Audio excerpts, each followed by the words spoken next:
How's it going, recipe decoders? Today I'm going to show you how to make some easy homemade kettle corn stovetop popcorn.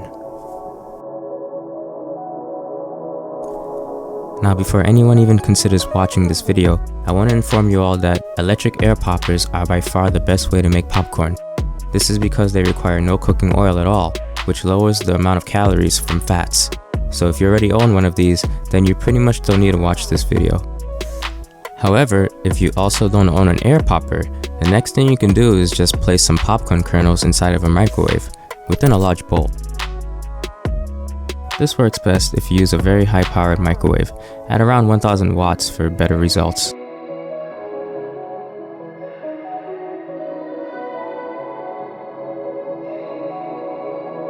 And as I said, it works very similar to an air popper. However, the container you use may get very hot, so be careful when handling. Still, compared to store-bought popcorn, this technique is by far the healthiest. It has no fatty oils or preservatives, and you can add any amount of salt or pepper you want to improve the taste. However, if you're living in the Stone Age and don't own either an air popper or a microwave for some reason, allow me to show you how to make stovetop kettle corn. And for this, I'll be using two types of cookware. A stainless steel pot, which I'm currently holding, but not really the best choice for making popcorn in my opinion, unless it has a spinner attached to it like this one sold online. This is because stainless steel pots get hot very fast and can burn popcorn kernels if you aren't careful. And this second piece of cookware is just a vintage Dutch oven style aluminum pot. I personally use this one most of the time when I'm making stovetop kettle corn. It's light and it does not heat up as fast as a stainless steel pot, which allows things to cook at a more stable temperature, typically used for slow cooking. And last, you're just going to need a lid to cover the pots while making your kettle corn. Okay, so first I'm going to start off with the stainless steel pot and show you the wrong way to make stovetop kettle corn. And as you can see there, I just poured in way too much cooking oil.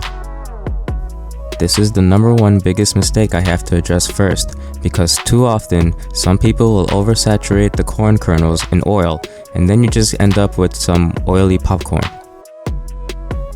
Now don't get me wrong, oil is definitely needed, but not too much. Cooking oil for popcorn should only be used to evenly heat up the kernels.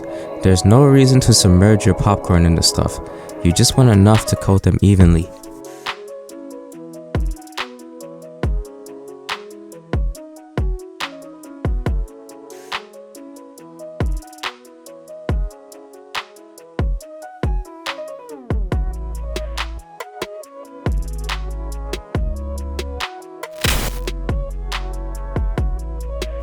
And this is the result of our oily popcorn. These popcorn look very soggy and feel very wet. Just look at my fingers, they're practically drenched in oil. This is so unhealthy, so please don't make your popcorn like this. Alright, round 2. This time we'll make stovetop kettle corn the right way inside of a stainless steel pot. And as you can see there, I just added a very small amount of cooking oil. Just try to spread it evenly around the bottom of the pot. Then add in some starter kernels, about 3 to 4 of them, and then cover it and wait for them to pop. After the starter kernels have popped, go ahead and add in about 60 grams worth of popcorn kernels and begin stirring them immediately. Because remember, stainless steel pots get hot very fast, and you want to keep the kernels moving as you're cooking them. You could also just grab the handle of the pot and just start shaking it as the kernels pop. It just helps to keep them moving, like I said, because you don't want the popcorn kernels to start burning. As I mentioned earlier, this wouldn't be necessary if you own a stainless steel pot with a spinner attachment. The spinner attachment would simply allow you to just rotate the kernels without much effort, spreading them evenly and preventing the kernels from burning. But as you can see, my method works just the same, just with a little more effort and a little more physical activity. And there you have it, far less oily popcorn. Well, not really. There is still a very small amount of fatty oils in the popcorn, but not enough to make your hands slippery or anything. This is just about as close as you can get to air popped or microwave popcorn with stovetop kettle corn. Next, we're going to make some stovetop kettle corn using an aluminum pot this time. And the technique is still the same, just use a little bit of cooking oil and spread it evenly along the bottom of the pot.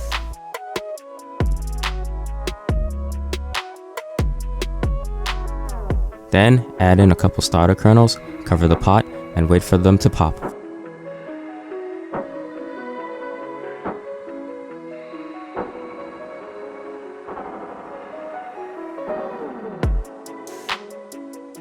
And after those have popped, go ahead and add in about 60 grams worth of kernels and give them a good stir.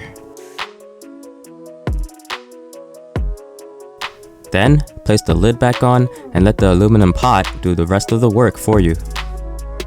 Now, you're probably wondering why I'm using an aluminum pot instead of a cast iron pot. Well, it's simply because cast iron pots are very heavy by comparison.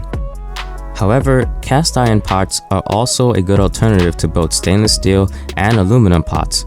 So if you own a cast iron pot, it should make kettle corn popcorn effortlessly, similar to an aluminum pot.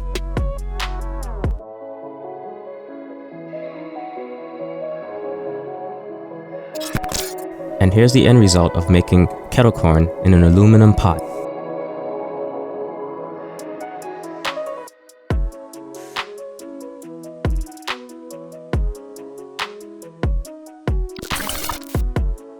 And here's another one with a different aluminum pot I just had sitting around somewhere, and I'm going to show you how to make kettle corn the same exact way. Also, I know there is a general fear of using aluminum pots when cooking. However, making kettle corn in these kinds of cookware is safe. As long as nothing acidic is added in, like lemon juice or tomato sauce, then it's fine to use an aluminum pot to make popcorn. Acidic foods tend to cause corrosion to these kind of pots, which makes small amounts of aluminum seep into your food. And if you didn't already know, aluminum is very poisonous if ingested or inhaled in large amounts. However, most aluminum pots today are manufactured with anti-corrosive chemicals, which prevent aluminum from seeping into your food. But since I'm using a very older pot in this video, I just wanted to warn anyone watching it. So please, don't add anything acidic to your foods if you're using an old aluminum pot like the one I'm using in this video.